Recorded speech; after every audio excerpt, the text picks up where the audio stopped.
ಎಲ್ಲ ರಾಜ್ಯ ಸರ್ಕಾರಿ ನೌಕರರಿಗೆ ಮತ್ತು ಪಿಂಚಣಿದಾರರಿಗೆ ನಮಸ್ಕಾರ.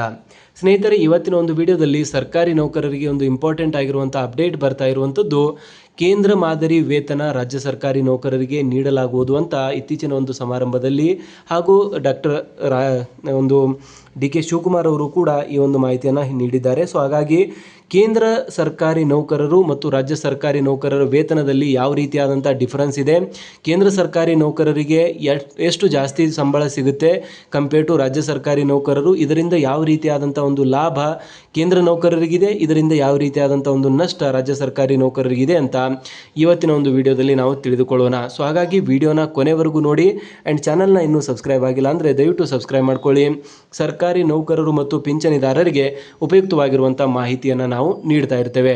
ಸೊ ನಮಗೆಲ್ಲರೂ ಕೂಡ ಗೊತ್ತಿರೋ ಹಾಗೆ ಮೊನ್ನೆ ತಾನೇ ನಡೆದಿರುವಂಥ ಅರಮನೆ ಮೈದಾನದ ಒಂದು ಸಮಾರಂಭದಲ್ಲಿ ರಾಜ್ಯ ಸರ್ಕಾರಿ ನೌಕರರನ್ನು ಉದ್ದೇಶಿಸಿ ಮಾತನಾಡಿದ ಮುಖ್ಯಮಂತ್ರಿ ಡಿ ಕೆ ಶಿವಕುಮಾರ್ ಅವರು, ನಾವು ಸರ್ಕಾರಿ ನೌಕರರಿಗೆ ಕೊಟ್ಟಿರುವಂಥ ಮಾತನ್ನು ಉಳಿಸ್ಕೊಳ್ತೇವೆ, ಹಳೆಯ ಪಿಂಚಣಿ ವ್ಯವಸ್ಥೆಯನ್ನು ಮರುಜಾರಿ ಮಾಡುತ್ತೇವೆ, ಅದರ ಜೊತೆಗೇನೆ ಕೇಂದ್ರ ಮಾದರಿ ವೇತನಕ್ಕೆ ಕೂಡ ನಮ್ಮ ಒಂದು ಪಾಸಿಟಿವ್ ಆಗಿರುವಂಥ ಒಂದು ಒಲವಿದೆ, ನಮ್ಮ ಒಂದು ಗ್ರೀನ್ ಸಿಗ್ನಲ್ ಇದೆ ಅಂತ ಹೇಳಿದ್ದಾರೆ.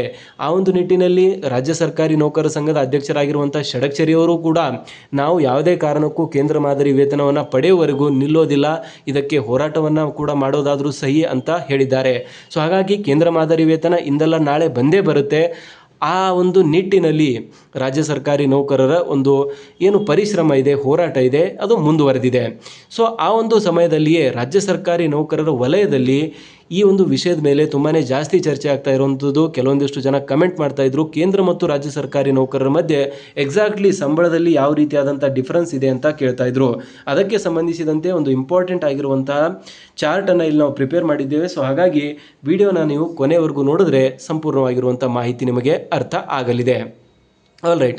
ಸೊ ಇಲ್ಲಿ ನೋಡ್ತಾ ಇರುವಂಥದ್ದು central pay for Karnataka state government employees, Karnataka ರಾಜ್ಯ ಸರ್ಕಾರಿ ನೌಕರರಿಗೆ ಕೇಂದ್ರ ಮಾದರಿ ವೇತನ ಜಾರಿ ಮಾಡೋದಕ್ಕೆ CM ಗ್ರೀನ್ ಸಿಗ್ನಲ್ ಅಂತ ಹೇಳಲಾಗ್ತಾ ಇದೆ. ಸೊ ಆಲ್ರೆಡಿ ನಾನು ಹೇಳಿರೋ ಹಾಗೆ CM ಕೂಡ ಇದಕ್ಕೆ ಸಂಬಂಧಿಸಿದಂತೆ ಒಂದು ಪಾಸಿಟಿವ್ ಆಗಿರುವಂಥ ಒಲವನ್ನು ಹೊಂದಿದ್ದಾರೆ. ಮುಂದಿನ ದಿನಗಳಲ್ಲಿ ಇದಕ್ಕೆ ಸಂಬಂಧಿಸಿದಂತೆ ಅಫಿಷಿಯಲ್ ಆಗಿರುವಂಥ ಆರ್ಡರನ್ನು ಕೂಡ ಅವರು ರಿಲೀಸ್ ಮಾಡಲಿದ್ದಾರೆ ಅಂತಲೇ ಹೇಳಲಾಗ್ತಾ ಇದೆ. ಅದಾದಮೇಲೆ ನೆಕ್ಸ್ಟ್, ದೇಶದ 22 ರಾಜ್ಯಗಳಲ್ಲಿ ಈಗಾಗಲೇ ಜಾರಿಗೆ ಮಾಡಲಾಗಿದೆ. ನೋಡಿ, ರಾಜ್ಯ ಸರ್ಕಾರಿ ನೌಕರರು ಏನೋ ಹೊಸ ಯೋಜನೆಯನ್ನು ನಮಗೆ ಜಾರಿ ಮಾಡಿ ಅಂತ ಕೇಳ್ತಾ ಇಲ್ಲ. ಆಲ್ರೆಡಿ ದೇಶದ 22 ರಾಜ್ಯಗಳಲ್ಲಿ ಜಾರಿ ಮಾಡಿರುವಂಥ ಒಂದು ಯೋಜನೆಯನ್ನು ನಮ್ಮ ಒಂದು ರಾಜ್ಯ ಸರ್ಕಾರಿ ನೌಕರರಿಗೂ ಕೂಡ ಜಾರಿ ಮಾಡಬೇಕು ಅಂತ ಒಂದು ಫೇರ್ ಆಸ್ಕನ್ನು ಇಲ್ಲಿ ಕೇಳ್ತಾ ಇದ್ದಾರೆ.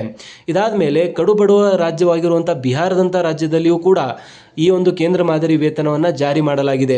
ಸೊ ಯಾಕೆ ಈ ಒಂದು ಪಾಯಿಂಟನ್ನು ಕಡುಬಡವ ರಾಜ್ಯ ಅಂತ ಇಲ್ಲಿ ನಾವು ಹೈಲೈಟ್ ಮಾಡ್ತಾ ಇದ್ದೀವಿ ಅಂದರೆ, ಬೇಸಿಕಲಿ ರಾಜ್ಯ ಸರ್ಕಾರಗಳು ಕೇಂದ್ರ ಮಾದರಿ ವೇತನವನ್ನು ನೀಡೋದಕ್ಕೆ ಯಾಕೆ ಹಿಂದೇಟು ಆಗ್ತಾರೆ ಅಂದರೆ, ಆರ್ಥಿಕತೆ ಅದರ ಮೇಲೆ ಡಿಪೆಂಡ್ ಆಗುತ್ತೆ, ಸರ್ಕಾರಕ್ಕೆ ಆರ್ಥಿಕ ಹೊರೆ ಆಗುತ್ತೆ ಅನ್ನೋ ಒಂದು ನೆಪವನ್ನು ಕೊಡ್ತಾರೆ ಬೇಸಿಕಲಿ. ಆದರೆ ಇಲ್ಲಿ ಇಂಪಾರ್ಟೆಂಟ್ ಆಗಿರುವಂಥ ಪಾಯಿಂಟ್ ಅಂದರೆ, ಅತಿ ಕಡಿಮೆ ಆರ್ಥಿಕತೆ ಹೊಂದಿರುವಂಥ ಬಿಹಾರದಲ್ಲಿ ರಾಜ್ಯ ಸರ್ಕಾರಿ ನೌಕರರಿಗೆ ಒಂದು ಕೇಂದ್ರ ಮಾದರಿ ವೇತನವನ್ನು ನೀಡ್ತಾರೆ. ಆದರೆ ದೇಶದ GDPಯಲ್ಲಿ 3ನೇ ಸ್ಥಾನ, ಇನ್ಕಮ್ ಟ್ಯಾಕ್ಸ್ ಕಲೆಕ್ಷನಲ್ಲಿ ಅಥವಾ ಒಂದು GST ಕಲೆಕ್ಷನ್ನಲ್ಲಿ 2ನೇ ಸ್ಥಾನದಲ್ಲಿರುವಂಥ ಒಂದು ಕರ್ನಾಟಕ ರಾಜ್ಯದಲ್ಲಿ ಯಾಕೆ ಸರ್ಕಾರಿ ನೌಕರರಿಗೆ ಕೇಂದ್ರ ಮಾದರಿ ವೇತನ ನೀಡ್ತಾ ಇಲ್ಲ ಅನ್ನೋದು ಒಂದು ಪ್ರಮುಖವಾಗಿರುವಂಥ ಪ್ರಶ್ನೆ ಮತ್ತು ಸರ್ಕಾರಿ ನೌಕರರ ಒಂದು ಅಹವಾಲು ಕೂಡ ಆಗುತ್ತೆ. ಏನಕ್ಕಂದರೆ, ಒಂದು ರಾಜ್ಯದಲ್ಲಿ GST ಕಲೆಕ್ಷನ್ ಇಷ್ಟು ಚೆನ್ನಾಗಿ ನಡೀತಾ ಇದೆ, ಅದರ ಒಂದು ಡೆವಲಪ್ಮೆಂಟ್ 2ನೇ ಸ್ಥಾನದಲ್ಲಿ ದೇಶದಲ್ಲಿ ಬಂದಿದೆ ಅಂದರೆ ಅದರ ಹಿಂದೆ ಡೆಫಿನೆಟ್ಲಿ ರಾಜ್ಯ ಸರ್ಕಾರಿ ನೌಕರರ ಒಂದು ದಕ್ಷತೆ ಮತ್ತು ಅವರೊಂದು ಪ್ರಾಮಾಣಿಕ ಪ್ರಯತ್ನ ಎಲ್ಲೋ ಒಂದು ಕಡೆ ಇಂಪಾರ್ಟೆಂಟ್ ಆಗಿರುತ್ತೆ. ಏನಕ್ಕಂದರೆ, ರಾಜ್ಯ ಅನ್ನೋದು ಒಂದು ರಥ ಆದರೆ ಅದನ್ನು ನಡೆಸುವಂಥ ಒಂದು ಗಾಲಿಗಳೇ ರಾಜ್ಯ ಸರ್ಕಾರಿ ನೌಕರರು ಅಂತ ಹೇಳಲಾಗುತ್ತೆ.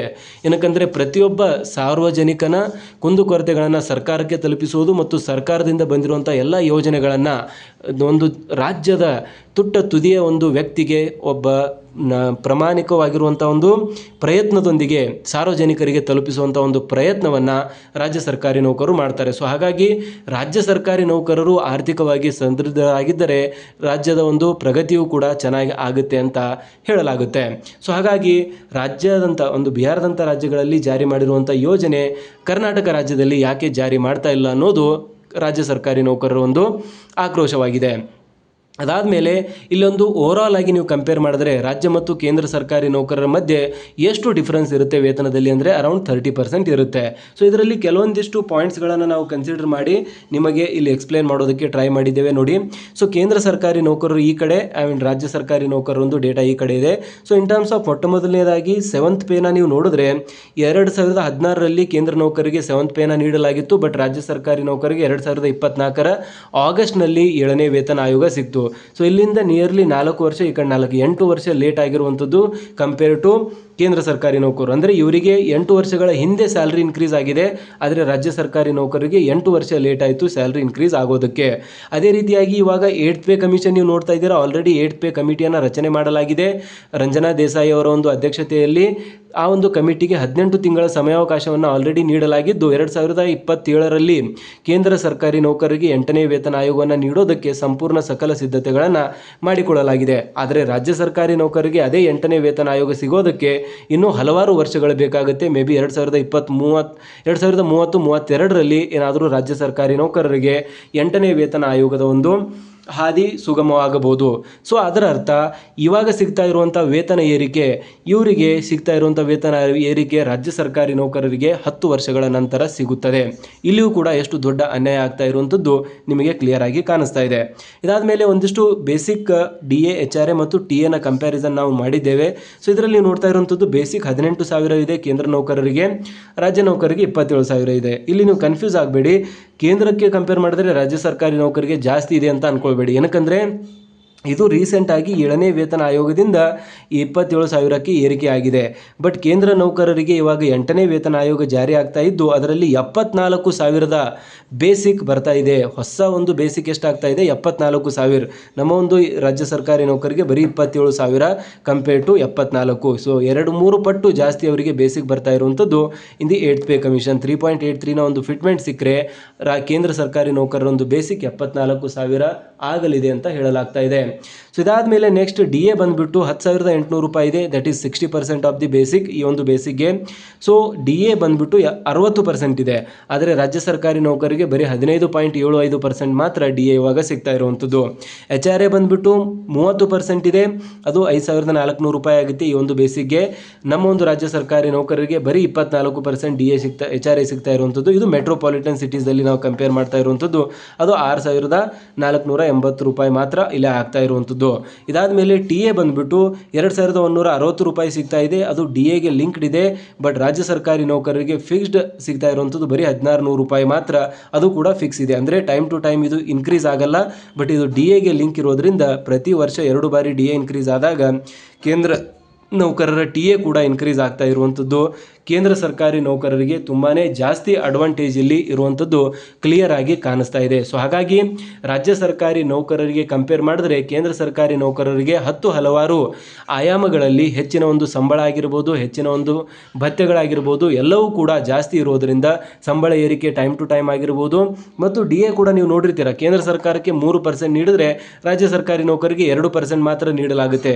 In fact according to 7th pay commission 0.72ನ ಫಾರ್ಮುಲಾನ ಮಾಡಿದ್ದಾರೆ. ಅಂದರೆ ಕೇಂದ್ರ ಸರ್ಕಾರ 1% ನೀಡಿದ್ರೆ ರಾಜ್ಯ ಸರ್ಕಾರಿ ನೌಕರಿಗೆ 0.72% ಮಾತ್ರ ನೀಡಬೇಕು ಅಂತ ಒಂದು ರೂಲನ್ನು ಮಾಡಿದ್ದಾರೆ. ಸೊ ಹಾಗಾಗಿ ಕೇಂದ್ರ ಸರ್ಕಾರಿ ಮತ್ತು ರಾಜ್ಯ ಸರ್ಕಾರಿ ನೌಕರರ ವೇತನದ ಮಧ್ಯೆ ಹ್ಯೂಜ್ ಡಿಫರೆನ್ಸ್ ಇರುವಂಥದ್ದು ರಾಜ್ಯ ಸರ್ಕಾರಿ ನೌಕರರಿಗೆ ತುಂಬ ಅನ್ಯಾಯ ಆಗ್ತಾ ಇದೆ.